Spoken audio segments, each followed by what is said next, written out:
tààlà rántà wedding Jáfíìsì òun àti Pẹ́lá tó ti dá wàhálà míì lẹ̀ wàhálà wo ló dálẹ̀ ẹ̀yin náà mọ̀ pé Priscilla Òjó òun àtọkọ rẹ̀ Juma Jux èèyàn ọmọ Tanzania tó fẹ́ àwọn náà wá bíi wedding Pẹ́lá àwọn ará Tanzania ti wá yarí ń ka gbogbo àwọn kọ́mẹ́ǹtì kọ̀ọ̀kan lọ́kọ̀ọ̀kan kọ́mẹ́ǹtì tí wọ́n sọ lẹ́yìn ìgbà tí wọ́n rí fọ́tò ọkọ Priscilla Òjó àwọn kan ní pé ó ti rù sí lẹ́yìn bí ọdún kan àti díẹ̀ tó ṣe wedding àwọn kan sì ní tá a bá tún ní àwò pé kò rù àwọn ará Tanzania sá ti yarí wọ́n ní pé Priscilla Òjó báwọn tọ́jú àwọn ọmọ àwọn pé kò yẹ kó rù ṣùgbọ́n kí n tó lọ bẹ̀ ẹ̀yin náà mọ̀ pé Priscilla Òjó ó ṣe wedding pẹ̀lú Tanzania singer yìí Juma Jux ní February 7, 2025 tí túmọ̀ sí pé tá a bá ní kàkà ní ọdún ó ti kọjá ọdún kan àtòṣù díẹ̀ táwọn méjèèjì ṣe wedding ṣé téèyàn bá wá ṣe wedding ṣé ọkọ àti ìyàwó ló yẹ kí wọ́n máa tóbi kí wọ́n máa sanra ṣé ìyàwó nìkan ló yẹ kó máa sanra ẹ máa dáhùn abala àríwísí mo ṣe ń sọ o àbí ọkọ nìkan ló yẹ kó máa sanra àbí tíyàwó bá ti ń sanra kọ́kọ́ ọmọ tínrín ẹ sá máa dáhùn ìbéèrè náà sábàlá àríwísí káyìn náà sì máa sọ ǹjẹ́ ní ẹ rí i pé ẹ̀yin náà ẹ jẹ́ sáré fọ́tò kó tó di pọ́ wed àtìgbà tó wed ẹ̀yin náà sáà ti ń rí bí mo ṣe ń display ẹ̀ fún yín ṣé ẹ̀yin náà lè sọ pé lóòótọ́ ni Juma Jux ó rù sí kó tó di pọ́ ṣe wedding tàbí ká sọ pé ìgbà tó ṣẹ̀ṣẹ̀ ṣe wedding ǹjẹ́ ló rù bí ẹ já wá gbọ́n táwọn ọmọ Tanzania tí wọ́n kọ́mẹ́ǹtì sí abẹ́ post Priscilla Òjó gangan káwọn ohun tí wọ́n sọ. ọmọ Tanzania kan tó kàn jẹ́ Makachari òun ní you are getting fat Jux is getting slim lawyers how does this look we can sue this matter in court. ó ní ọmọ Ìyábọ̀ Òjó ń tóbi yín Priscilla Òjó ó ń sọ fún pé ìwọ ń tóbi ọmọ tí wàá ń rù ọ̀wà ni ẹ̀yin adájọ́ bó o lè ṣe rí ǹjẹ́ láà lè gbé ọ̀rọ̀ yìí lọ ilé ẹjọ́ ẹ jẹ́ àtúwò kọ́mẹ̀ntì mi. ọmọ Nàìjíríà kan náà kọ́mẹ̀ntì torí pé àwọn ọmọ Nàìjíríà ń kọ́mẹ̀ntì wọ́n ń dìfẹ́ǹdì Priscilla Òjó àwọn ọmọ Tanzania náà kọ́mẹ̀ntì àwọn náà ń dìfẹ́ǹdì èèyàn tiwọn. ìwọ́n ní I hope you all Tanzania trolling my Nigerian sister are using the same energy in streaming your brother's song.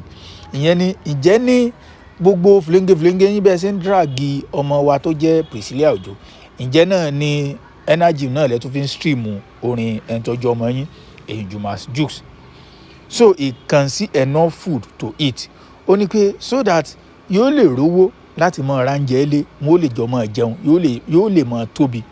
ṣé ká wá sọ pé kò jẹun tó ni àbí bó o ni ẹja tún máa let love lead ọ̀wá ni ẹ jẹ́ ká jẹ́ kí ìfẹ́ ó jọba ẹja tún wo kọ́mẹ̀ntì mi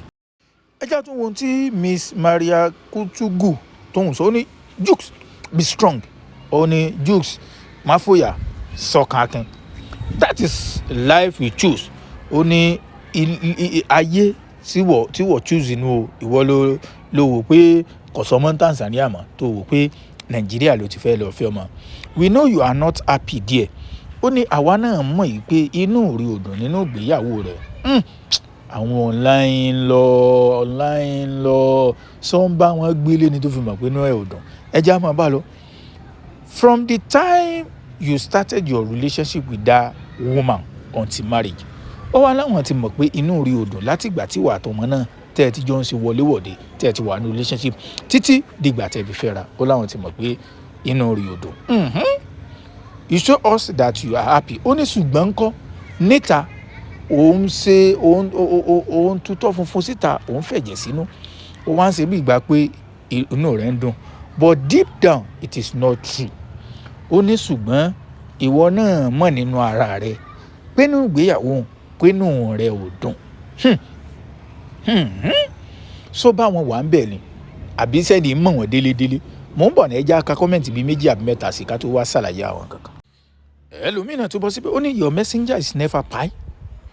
your in-laws are saying their son has grown thin ó láwọn ẹ̀yọ́ ọkọ rẹ̀ àti bàbá ọkọ rẹ̀ àtàwọn online in-law ẹ̀ mọ̀ ó ní wọ́n lọ́ mọ àwọn ó ti rù and they are worried ó ní wọ́n dẹ̀ ń wò pé akíló mọ́ àwọn rù gbogbo wọn ni wọ́n rò pé ìgbéyàwó tí ò tí ju ọdún kan àti oṣù mélòó lọ tọ́mọ wa ti wá rù báyìí, please ìyẹn wá bẹ̀ do something before they summon a family meeting. Ẹ̀yin náà dẹ̀ mọ̀ pé táwuyewuye bá ti ń lọ báwọn wàhálà ni, kọ́lọ́ọ̀ba kó ṣàánú wa àbẹ́ lóhùn kí gbéyàwó wọn túká o, kọ́lọ́ọ̀ba kó bá wọn tó. Oyin tètè wá nǹkan ṣe sí, torí pé ẹ mọ̀ pé tí ìyàwó bá ń tọ́jú ọkọ, ara ọkọ ẹ tètè mọ̀, ẹ rí i pé ẹlòmíì tó bá ti gbéyàwó ẹ rí tí ó ti máa yọ ọkùnrin tẹ́kẹ̀ rí ó ti máa yọ, ṣùgbọ́n tí wọ́n bá ti rí i pé ọrùn rẹ̀ ti ń gùn, wọ́n ti mọ̀ pé bóyá àbí ìyàwó rẹ̀ ò tọ́jú ẹ̀, àbí ọmọ dání lásìkò, àbí ta ló ti ń jẹun, gbogbo àwọn nǹkan báyẹn àwọn èèyàn ó ti tètè máa rò. Ẹ jẹ́ àtúnka kọ́mẹ̀ntì ẹ̀yọ̀ kan sí, kódà àwọn kọ́mẹ̀ntì kan náà wà tí Priscilla Ojo gan tó tún reply wọn. Ìkan lára àwọn ọmọ tàṣán ní free Juma Jukes, ìyẹn ní báwa fọmọ wálẹ̀. Priscilla Ojo ní the thing too good, ó ní ó ń gbádùn ẹ o, he don't wanna leave, ó lóun ní ọ̀fẹ́ lọ. Ẹ ti mọ ohun tó lọ gbádùn, ó ní tibẹ̀ pé ó ń gbádùn ẹ̀, pé bàbá ti takú síbẹ̀ pé kò fẹ́ lọ. Ṣùgbọ́n ṣe mọ̀ pé téèyàn bá ń ṣiṣẹ́ kárakára nínú ilé tibítibí, ó yẹ kó máa jẹun tó dáa, torí pé téèyàn bá ti ń dóbò tí ó jẹun tó dáa, orí ọmọ keegun ni o, èèyàn ọmọ rù ni o. Sally eyín òun náà tún comment, ó ní you are draining Juma girl. Ó ní wá náà àwọn ọmọ wa ń rù náà, òun drain rẹ̀ náà, òun jẹ́ kó máa ku egun tó yẹ pé à ń wò tọrùn ẹ̀ ń gùn náà. Free Juma Jukes,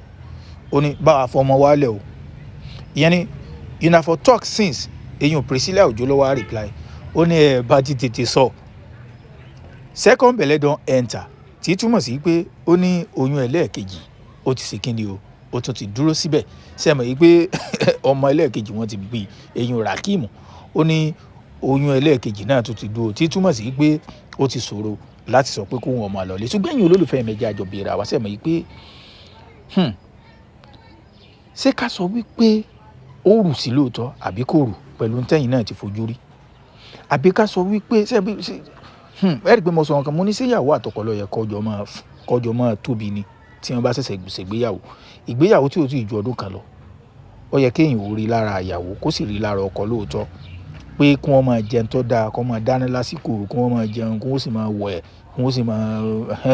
ti gẹ̀ẹ́tì. Ṣùgbọ́n táwọn èèyàn bá sì rí wọn èé wí, tó bá jẹ́ pé bí wọ́n ṣe upload